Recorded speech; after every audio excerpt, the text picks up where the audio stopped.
জ্ঞান এবং অহংকার, এই দুইয়ের মধ্যে সম্পর্ক কোথায়? সম্পর্ক ঠিক সেরকম যেরকম হাত এবং কাঁকনের, যেমন চোখ এবং দৃষ্টির সম্পর্ক। এবার আপনি বলবেন, আমি কি বলছি? জ্ঞান এবং অহংকারের এমন সম্পর্ক কি করে হতে পারে? দেখুন, যে ব্যক্তি জ্ঞানী, যার কাছে জ্ঞান রয়েছে এবং তিনি জানেন যে তার কাছে জ্ঞান রয়েছে, তার মধ্যে নিজে থেকেই অহংবোধ জাগ্রত হয়। খুব কম সংখ্যক এমন জ্ঞানী ব্যক্তি আছেন যারা নিজেদের অহংকারের বিষয়ে আঁচ করতে পারেন। প্রকৃত জ্ঞানী হলেন তিনি, যিনি নিজের জ্ঞানের সদ্ব্যবহার করে অহংকারকে দূর করেন। উচিত সময়ে বুঝে যান, নিজের অন্তর যাচাই করে এই বিষয়টা দেখেন যে তার অন্তরে অহংবোধ জাগ্রত হচ্ছে এবং নিজেকে সেখানেই থামিয়ে দেন, যাতে অহংকারের পথে তিনি অগ্রসর না হয়ে যান। এই অহংকার কখন উচিত, কখন অনুচিত, কখন প্রয়োগ করা উচিত, উচিত নয়, কখন বাধা দেওয়া উচিত, এটা শেখা অত্যন্ত প্রয়োজনীয়। আর যদি এটা আপনি শিখতে পারেন, তাহলে আপনি একজন জ্ঞানীও হয়ে উঠবেন এবং সুখীও থাকবেন। তাই মনে রাখবেন, এই জ্ঞান নিয়ে কখনোই অহংকার করবেন না, বরং সবসময় নিজের অহংবোধের বিষয়ে প্রকৃত ধারণা রাখবেন। আসুন আমার সাথে ভালোবেসে বলুন, রাধা রাধা। আমাদের জীবনে 7 ধরনের সুখ আছে, আর সেগুলো লাভ করার জন্য আমরা অত্যন্ত প্রচেষ্টা করি। কিন্তু কোনো প্রচেষ্টা করার পূর্বে তা কিভাবে করব সেটা বোঝা খুব প্রয়োজন, আর সেখানেই আমরা ভুল করে থাকি। যে কাজটা আমাদের পরে করা উচিত, সেটাই আমরা আগে করে বসি। আপনাকে স্পষ্ট করে বোঝাই, প্রত্যেক সুখের সাথে 2টি ক্রিয়া জড়িত থাকে। এবার যখন আমরা ধনের কথা বলি, তখনও 2টি ক্রিয়া জুড়ে থাকে। প্রথম ক্রিয়া হলো ধন অর্জন করা, দ্বিতীয় ক্রিয়া হলো ধনের ব্যবহার করা। আর জীবনে ধনের ব্যবহার করার পূর্বে ধন কিভাবে অর্জন করতে হয় তা শেখা অত্যন্ত প্রয়োজনীয়। আমরা মন্দিরে যাই, ভগবানের আরাধনা করি, তার জন্য পুজো করি, ওনাকে প্রসন্ন করতে চাই, কিন্তু তার আগে ভগবানের ওপর আস্থা রাখা প্রয়োজনীয়। যদি আপনার অটল বিশ্বাস থাকে, তবেই আপনি প্রকৃত ভক্ত হয়ে উঠতে পারবেন। এবার যদি আপনি বক্তা হয়ে থাকেন, শ্রেষ্ঠ বক্তা হতে চান, এই সংসারের সামনে নিজের বক্তব্য রাখতে চান, তাহলে কথা বলার পূর্বে কথা শুনতে শিখুন। তবেই আপনি একজন শ্রেষ্ঠ বক্তা হয়ে উঠতে পারবেন। জীবনে সম্পর্ক স্থাপন করার আগে সম্পর্ক বজায় রাখতে শিখুন, তবেই আপনি একজন প্রকৃত সাথী হয়ে উঠবেন।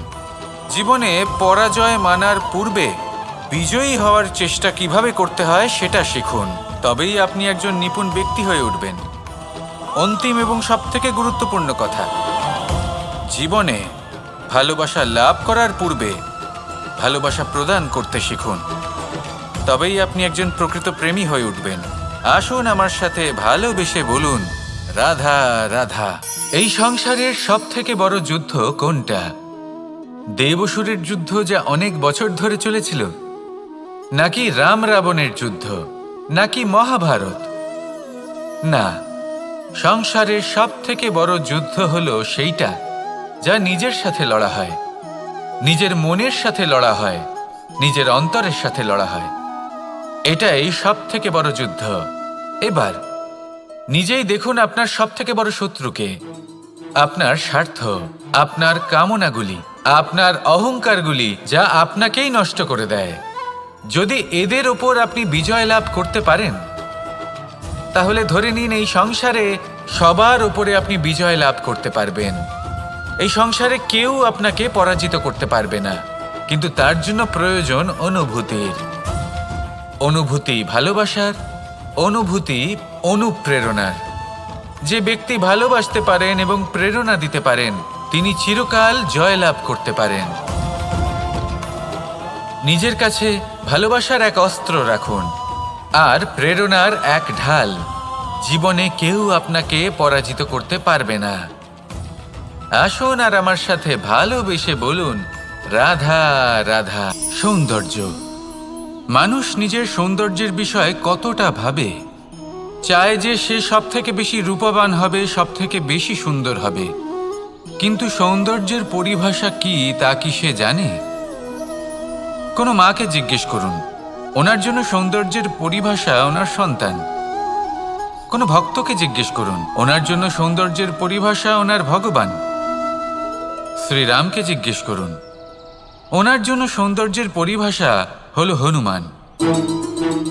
ভাঙা হানু, ফুলে যাওয়া মুখ, দেখতে গেলে উনি বানর, লম্বা লেজ, এত নিরীহ যে ওনাকে অমূল্য মালা দিলে সেটা ছিঁড়ে তার ভেতরে শ্রীরামকে খুঁজছিলেন। কিন্তু ওনার ভাবনা কত সুন্দর। উনি এটা বিশ্বাস করেন যে সংসারের যতই মূল্যবান জিনিস দিয়ে এই মালা তৈরি করা হোক না কেন, যদি এর মধ্যে শ্রীরাম না থাকেন তাহলে এর মধ্যে কোনো অর্থ নেই। সৌন্দর্য রূপে নয়, ভাবনায় নিহিত থাকে। যদি আপনি সৌন্দর্য প্রাপ্ত করতে চান তাহলে তা কর্মে নিয়ে আসুন, ভাবনায় এবং বিচারে নিয়ে আসুন। এই সৌন্দর্য আপনার সাথেই থাকবে। যদি আপনি সৌন্দর্যকে রূপের মধ্যে খোঁজেন তাহলে কিছুক্ষণের জন্য পাবেন, সেই সৌন্দর্য সময়ের সাথে হারিয়ে যাবে। সৌন্দর্য যদি পেতে চান, খুঁজতেই চান, তাহলে হৃদয় খুঁজুন, কর্মে খুঁজুন। মন প্রসন্ন হয়ে বলবে রাধা রাধা। এই সংসারে মানুষ জন্মগ্রহণ করেন, বড় হতে থাকেন, পুরুষার্থ লাভ করেন, অর্জন করেন। অর্জন করা আসলে কি? বেশিরভাগ মানুষ বলেন অর্জন করা অর্থাৎ ধন সম্পত্তি অর্জন করা। আর কি অর্জন করা যায়? আর কি লাভ করা যায়? আসল প্রশ্ন হলো এটাই যে কি এমন আছে যা বাস্তব রূপে অর্জন করার যোগ্য। তা হলো ব্যবহার, জ্ঞান এবং সন্তোষ। কেন? কারণ আপনি যখন এই সংসার ছেড়ে চলে যাবেন তখন আপনার ধন সম্পত্তি আপনাকে বিদায় জানাতে আসবে না। আপনাকে বিদায় জানাতে আসবে আপনার আপনজন, যাদের সাথে আপনার সুসম্পর্ক ছিল। সমগ্র সংসারে সহস্র মানুষ ধন অর্জন করে থাকেন। শ্রেষ্ঠ মানুষ হলেন তিনি যিনি ব্যবহার, জ্ঞান এবং সন্তোষ অর্জন করে থাকেন, একে সকলের মধ্যে বিতরণ করেন। তাই এটাই করুন আর আমার সাথে ভালোবেসে বলুন রাধা রাধা। সেই কখন থেকে এই পুস্তকটিকে দেখছি, কিন্তু এর থেকে আমি কোনো জ্ঞান লাভ করতেই পারছি না। এবার আপনি বলবেন যে আজ কেমন বিচিত্র কথা বলছি আমি। যদি এই পুস্তক থেকে আমাকে জ্ঞান লাভ করতে হয় তাহলে শুধুই তাকিয়ে থাকলে হবে না। আমাকে এই পুস্তককে খুলতে হবে, পড়তে হবে, তাকে বুঝতে হবে, তবেই তো জ্ঞান প্রাপ্তি হবে। বড়ই সহজ একটা ব্যাপার, কিন্তু একে যাপন করা অত্যন্ত কঠিন, তাই না? আপনি নিজেকেই দেখে নিন। আপনার কাছে অনেক জ্ঞান রয়েছে। সহজ থেকে সহজতর জ্ঞানের কথা যদি বলি, আপনি এটুকু তো জানেন যে সত্যি কথা বলা ভালো কাজ, দান করা হলো পুণ্যের কাজ। আপনি জানেন যে পরিশ্রম করলে সাফল্য আসবে। এই জ্ঞান তো আমাদের কাছে রয়েছে, এমন অনেক জ্ঞান আমাদের কাছে রয়েছে, কিন্তু আলস্যের কারণে, অবহেলা করে আমরা শুধু এই জ্ঞান প্রয়োগ করতে পারি না, এই জ্ঞান যাপন করতে পারি না, একে আচরণে প্রয়োগ করতে পারি না। সেই জন্য দুঃখী হয়ে যাই। তাই আপনার কাছে যা যা জ্ঞান আছে, যা যা জ্ঞান আপনি লাভ করেছেন, সেই জ্ঞান যাপন করা শুরু করুন, জীবনে প্রয়োগ করতে শুরু করুন। এই মন প্রত্যেকটি মুহূর্তে প্রসন্ন থাকবে, আর লক্ষ্যপ্রাপ্ত করে এই মন বলবে রাধা রাধা। একটা জলের ফোঁটাকে ফোঁটা নামে সম্বোধন করা হয়। অনেক ফোঁটা একত্রিত হলে সাগরের রূপ ধারণ করে। শুধু একটা পাতাকে পাতা বলা হয়, অন্য অনেক পাতার সাথে একত্রিত হলে তা গ্রন্থের রূপ ধারণ করে। একটা মাত্র সুতো অন্য সুতোর সাথে মিলিত হলে বস্ত্রের রূপ ধারণ করে। অনেক সংখ্যক ইট একত্রিত হলে মহলের রূপ ধারণ করে। সৈন্যরা একত্রিত হলে সৈন্যদল তৈরি হতে পারে। এটা হলো শক্তি সংগঠনের, এটাই হলো শক্তি একতার। তা সে বনস্পতি হোক বা কোনো ব্যক্তিই হোক, কোনো মনোভাবই হোক, যদি একা থাকে তাহলে দুর্বল হয়ে পড়বে। যদি সংগঠিত থাকে তাহলে শক্তিও বাড়বে আর আপনাকে সামনে এগিয়েও নিয়ে যাবে। তাই এই একতায় বিশ্বাস রাখুন আর আমার সাথে ভালোবেসে বলুন রাধা রাধা। এমন কিছু রয়েছে মানুষের মনে, তাদের জীবনে এমন এক আবেগ যা সর্বজন বিদিত, যা সবাই জানেন যে উপস্থিত আছে। সেটাকে আমরা সমস্যা বলে থাকি। এমনিতে আমরা সকলেই জানি যে এমন কোনো গৃহ নেই যেখানে মৃত্যুর ছায়া পড়েনি, এমন কোনো বৃক্ষ নেই যার দ্বারা ওষুধ তৈরি সম্ভব নয়, এমন কোনো অন্ন নেই যা সময়ের সাথে বিষ বা অমৃতে পরিণত হতে পারে। এবার এই সমস্যাগুলি কোনো ব্যক্তির জন্য সমস্যা হতে পারে, কিন্তু নিজে থেকে এরা কোনো সমস্যাই নয়। এরা আসে আমাদের সাহায্য করতে, আমাদের কিছু শেখাতে। আপনি নিজেই দেখুন, পর্বতের শিখর থেকে কোনো এক পাখি পড়ে গিয়ে নিজের প্রাণ ত্যাগ করলো। সেটা কখন সম্ভব? যখন সেই পাখি ওড়ার চেষ্টাই করে না। তখন যখন কোনো ব্যক্তি জলে পড়ে যান এবং ডুবে গিয়ে নিজের প্রাণ হারান, এর সম্ভাবনা কখন বেশি থাকে? যখন সেই ব্যক্তি সাঁতার কাটার চেষ্টাই করেন না। তখন এই সমস্যা প্রত্যেকের জীবনে থাকবেই, কিন্তু এটা মনে রাখা প্রয়োজনীয় যে কোনো সমস্যা পরিস্থিতির কারণে সমস্যা হয়ে ওঠে না।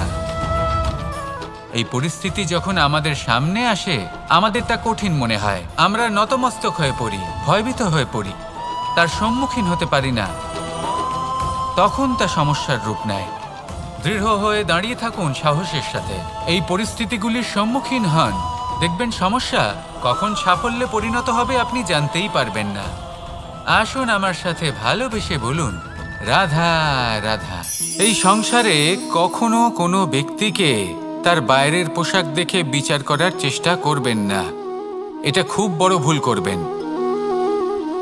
যেমন আমরা জীবনে অনেক সময় এমন করি। ধরুন কোথাও একটা গাছ দেখলাম, খুব বিশাল আকারের একটা গাছ, যেটা মাটির থেকে অনেক উঁচুতে পৌঁছে গেছে, যার বিশাল শাখা আছে। সেগুলো দেখে আমরা ভাবি যে এই গাছে হয়তো কত সুস্বাদু ফল আছে। আমরা সেই গাছের পরিচর্যা করতে থাকি। আবার অন্যদিকে হলো একটি তৃণ, যেটা মাটি থেকে কিছুটা উঁচুতে পৌঁছেছে, কিন্তু সেই তৃণর নিচে, মাটির নিচে অত্যন্ত সুস্বাদু ফল বা সবজি জন্ম নেয়, যা আমাদের স্বাস্থ্যের পক্ষে অত্যন্ত উপকারী। সেই জন্য কখনো আবরণ দেখে কাউকে বিচার করতে চেষ্টা করবেন না। তার বদলে এটা বোঝার চেষ্টা করুন যে আপনার সামনে যে ব্যক্তি আছে বা বস্তু আছে তার বিশেষত্ব কি। যদি এই বিশেষত্ব বোঝার ক্ষমতা আপনি অর্জন করেন, যদি এই শিল্প আপনি নিজের ভেতরে জাগ্রত করেন, তাহলে এই সংসারে বিশেষত্ব কি সেটা আপনি জানতে পারবেন। আর এই সমস্ত খেলা দৃষ্টি থেকে নয়, দৃষ্টিভঙ্গি থেকে জন্ম নেয়। দৃষ্টিভঙ্গি সবসময় শুভ রাখুন আর আমার সাথে ভালোবেসে বলুন রাধা রাধা। যখন মানুষের মৃত্যু হয় তখন কি হয়? অনেক সংখ্যক মানুষ শোক পালন করতে চলে আসেন। যে ব্যক্তি মৃত্যু লাভ করেছেন তার অনেক বস্তু থাকে যেগুলো তার প্রিয়, যেগুলো তিনি ব্যবহার করেছেন। তার শয্যা, তার বস্ত্র, তার আভূষণ সবকিছু তার থেকে বিচ্ছিন্ন করা হয় এবং খালি হাতে তাকে শ্মশানের উদ্দেশ্যে রওনা করা হয়। আমি আপনাকে এই প্রশ্ন করতে চাই, আপনি এই সংসারে কি অর্জন করেছেন? ধন, সম্পত্তি, বস্ত্র, আভূষণ, এই সব কিছু যে আপনি অর্জন করেছেন, আপনার মৃত্যুর পরে তা আপনার থেকে দূর হয়ে যাবে। এর উত্তর হলো একটাই, আপনার কর্ম। শুধু সেটাই আছে যা একান্ত আপনার, আর শুধু সেটাই এই সংসার থেকে চলে যাওয়ার পরেও সংসারেই জীবিত থাকবে। যদি আপনি দুষ্কর্ম করেন তাহলে এই সংসার আপনাকে একটি অনুচিত উদাহরণ হিসেবে মনে রাখবে যে এই ব্যক্তি খুব পাপী ছিল, অনুচিত কর্ম করতেন। যে পথে তিনি চলেছেন সেই পথে কারোর চলা উচিত নয়। সেখানেই যদি আপনি সৎকর্ম করেন তাহলে সংসার চিরকাল এটাই বলবে যে খুব ভালো মানুষ ছিলেন, সবাইকে ভালোবাসতেন, সবাইকে সাহায্য করতেন, আমার খুব প্রিয় মানুষ ছিলেন। এটাই হলো শ্রেষ্ঠ কর্ম। সেই জন্য জীবনে শুধুমাত্র ধন, সম্পত্তি, আভূষণ এই সব অর্জন করতে গিয়ে নিজের মনোনিবেশ করবেন না। শ্রেষ্ঠ কর্ম করুন। সংসার থেকে চলে যাওয়ার পরেও এই কর্মই এই সংসারে আপনাকে জীবিত রাখবে। আসুন আমার সাথে ভালোবেসে বলুন, রাধা রাধা। আমরা সবাই সূর্যকে সম্মান করি, ওনাকে শ্রদ্ধা করি, ওনাকে পুজো করি। এই সূর্য আমাদের শক্তি প্রদান করেন, প্রকাশ প্রদান করেন। কখনো কখনো উষ্ণতা এতটাই বাড়িয়ে তোলেন, এতটাই তপ্ত করে তোলেন, আমাদের একথা মনে হয় যে আমাদের এই শরীর জ্বলে যাচ্ছে। তখনও আমরা বিরোধিতা করি না, তাকে কটু কথা শোনাই না, আমরা সসম্মানে তা গ্রহণ করি। কেন কেন করি? কারণ আমরা জানি যে সন্ধেবেলা যখন সূর্যাস্ত হবে তখন শুধুমাত্র অন্ধকার বাকি থাকবে। ঠিক কিছুটা এরকমই হয় আমাদের মাতা পিতাও, যিনি আমাদের জন্ম দেন, আমাদের ভরণ পোষণ করেন, আমাদের বড় করেন, আমাদের প্রেম প্রদান করেন। কখনো কখনো তাদের মুখ থেকে কটু কথা নিঃসৃত হয়, আমাদের দুঃখ হয়, কিন্তু তখন আমাদের এটা বোঝা উচিত এগুলি নিঃসৃত হচ্ছে আমাদেরই মঙ্গলের জন্য। যেমন সূর্যদেব, উনিও উত্তাপ দিয়ে থাকেন আমাদেরই মঙ্গলের জন্য, যাতে ফসল পাকতে পারে, যাতে জল বাষ্প হয়ে মেঘ হতে পারে, বৃষ্টি হতে পারে, আর এই সংসারে নিরন্তর জলের প্রবাহ থাকে। আমাদের মাতা পিতা, তাদের কঠোর আচরণ, তাদের কঠোর অনুশাসনের পেছনে লুকিয়ে থাকে ওনাদের ভালোবাসা। আমাদের তা বুঝতে হবে, সসম্মানে ওনাদের গ্রহণ করতে হবে। কারণ ঠিক সূর্যাস্তের পরে যেমন চতুর্দিক অন্ধকারচ্ছন্ন হয়ে যায়, তেমনি আমাদের জীবন থেকে যখন আমাদের মাতা পিতা চলে যায় তখন আমাদের জীবনেও শুধু এবং শুধুমাত্র অন্ধকারই ছেয়ে থাকে। সেই জন্য নিজের মাতা পিতাকে সম্মান করুন, ওনাদের ভালোবাসা প্রদান করুন। এই মন আর এই জীবন প্রসন্ন হয়ে বলবে, রাধা রাধা।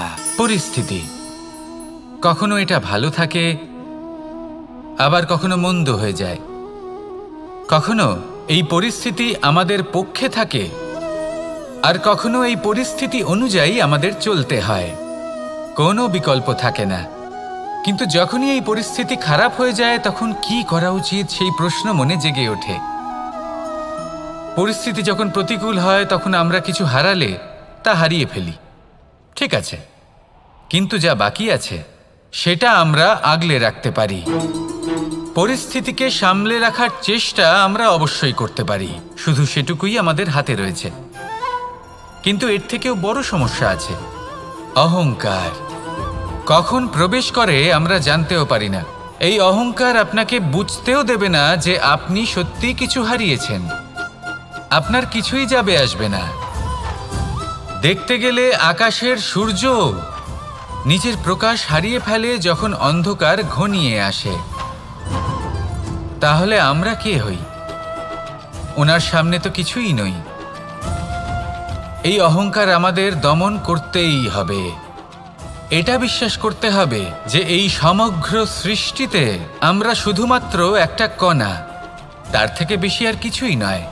বিশ্বাস করতে হবে যে আমরা ততটাও বড় নই যে কখনোই কিছুই হারাবো না। এবার যেদিন এই জ্ঞান আপনি আত্মস্থ করে নিজের আচরণ পাল্টাবেন, মনে রাখবেন সেই দিনই অহংকারকে দমন করতে আপনি পথে অগ্রসর হয়ে পড়েছেন।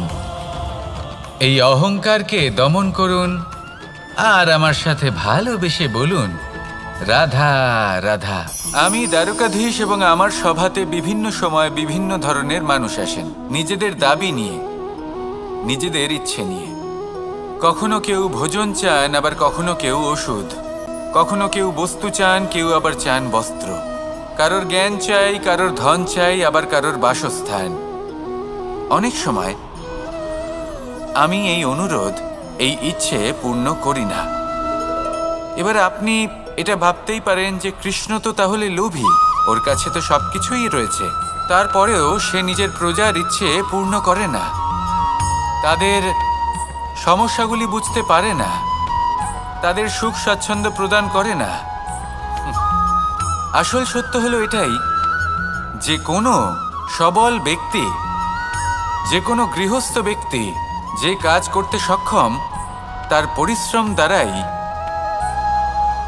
নিজের প্রয়োজনগুলি এবং ইচ্ছেগুলি পূরণ করা উচিত। এটা অত্যন্ত প্রয়োজনীয়। আর এগুলো তিনি করতে পারেন শিল্প, ব্যবসা, আচরণ অথবা জ্ঞানের ভিত্তিতে। এই পথে চলতে হবে, পরিশ্রম করতে হবে, তবেই সে কিছু অর্জন করতে পারবে। এবার এমন কোনো ব্যক্তি যার এই সব কিছুতে কোনো রুচি নেই, যে কিছুই করতে চায় না, সে কিছুই অর্জন করতে পারবে না। এবার এরকম কোনো ব্যক্তিকে যদি আমি কোনো বস্তু প্রদান করি, তাহলে কি হবে? সে পরাধীন হয়ে যাবে, আর সেটা উচিত হবে না। তাহলে কি করা উচিত? তাকে পথ দেখানো। তাকে বোঝাতে হবে যে কোন পথে চলে তুমি নিজের লক্ষ্য প্রাপ্ত করতে পারবে। শিল্প, জ্ঞান, আচরণ এবং ব্যবসা, এই পথে কিভাবে চলে সেটা শেখাতে হবে। আর আমি সেটাই করি। তার ফলে কি হয়? ব্যক্তি স্বাধীন হয়ে যায়। সংসারে সে যা চাইবে তাই প্রাপ্ত করতে পারবে। কখনো কারোর থেকে কিছু চাইবার প্রয়োজন পড়বেই না। এই কথাটা সবসময় মনে রাখবেন। যখনই দান করবেন তা ভাবনা চিন্তা করে এমনভাবে দান করবেন যাতে সামনের ব্যক্তি স্বাধীন হতে পারেন, পরাধীন নয়। আসুন আমার সাথে ভালোবেসে বলুন, রাধা রাধা। আমরা সকলে শক্তি অনুভব করতে চাই। এবার যদি আপনাকে জিজ্ঞেস করা হয় যে সবথেকে বেশি শক্তির অনুভব কোথা থেকে করা সম্ভব, তখন কেউ কেউ বলবেন পুষ্টিকর আহার গ্রহণ করলে, ব্যায়াম করলে, কেউ বলবেন ধন লাভ করলে, বন্ধুদের থেকে, পরিবারের থেকে, আদি ইত্যাদি। এইভাবে আপনি শক্তির অনুভব অবশ্যই করতে পারেন, কিন্তু সবথেকে বেশি শক্তির অনুভব যদি আপনি করতে চান, তাহলে তা পাবেন শুধু একতার দ্বারা, সংগঠনের দ্বারা। যদি আপনাকে উদাহরণ দিই, নিজের এই হাতটাকে দেখুন। 5টা আঙুল রয়েছে। কোনো একটা বস্তুকে নিজের একটা আঙুল দ্বারা তুলে ধরার চেষ্টা করে দেখুন, বড়ই কষ্ট হবে। তখন আপনি বুঝতে পারবেন যখন এই 5টি আঙুল একত্রিত হয় তখন কোনো কাজ কতটা সহজ হতে পারে। এটাই হলো শক্তি, একতার। সবথেকে ভালো উদাহরণ যদি আপনাকে দিই, তাহলে বাঁশি। এই বাঁশি থেকে অত্যন্ত মধুর সুর নির্গত হয় যা সবার মন প্রসন্ন করে দেয়। এই কথা সত্যি। কিন্তু এই বাঁশি আমি একটা বা দুটো আঙুল দিয়ে বাজাতে পারবো না। আমাকে প্রত্যেকটা আঙুল ব্যবহার করতেই হবে, তবেই এর থেকে মধুর সুর নির্গত হবে যা সকলকে প্রসন্ন করবে। ঠিক কিনা? ঠিক এইভাবেই যদি আপনি চান যে আপনার জীবনরূপী বাঁশি থেকেও মধুর সুর নির্গত হোক বা সবার মনকে প্রসন্ন করে তুলুক, তাহলে আপনাকেও জীবনে একতা নিয়ে আসতেই হবে। আপনি একাও কর্ম করতে পারেন, পথ চলতেও পারেন, সামনেও এগোতে পারেন, সাফল্যও লাভ করতে পারেন। কিন্তু যখন সকলে একসাথে এগোবেন, সেই পথে চলবেন, সেই কর্মই করবেন, তখন লক্ষ্যে অবশ্যই পৌঁছবেন, সাফল্য অবশ্যই লাভ করবেন। কিন্তু সেই সাফল্য এবং তার আনন্দর সংমিশ্রণটাই একটু অন্যরকম হবে। তাই জীবনে ঐক্যবদ্ধ হন, একসাথে মিলে এগোতে থাকুন, আর আমার সাথে ভালোবেসে বলুন, রাধা রাধা। এই জীবন কিভাবে বদলানো সম্ভব? কিছু মানুষ বলেন যে নিরন্তর কাজ করলে, পুরুষার্থ পালন করলে এই জীবন বদলে ফেলা সম্ভব। আজ আমি আপনাকে বোঝাবো যে এক মুহূর্ত, সময় আর সিদ্ধান্ত কতটা গুরুত্বপূর্ণ হয়। এক মুহূর্তই যথেষ্ট। একটা মুহূর্ত এত শক্তিশালী হতে পারে যে তা আপনার সমগ্র জীবন পাল্টে দিতে পারে। এমন এক সময় ছিল শ্রীরামের কাছে, যখন ওনাকে সিদ্ধান্ত নিতে হয় যে উনি নিজের পিতার আদেশ পালন করতে বনবাসে যাবেন নাকি যাবেন না। উনি সেই আদেশ পালন করেছিলেন। তারপর সময় অনুসারে উপযুক্ত সিদ্ধান্ত নিলেন। আর আজ সকলের মনে বসবাস করেন শ্রীরাম। আর অন্যদিকে আছে রাবণ। ওনার কাছে একটা সময় ছিল, একটা সুযোগ ছিল নিজের প্রারব্ধকে শুভ করে তোলার। উনি ভুল করলেন আর মৃত্যু লাভ করলেন।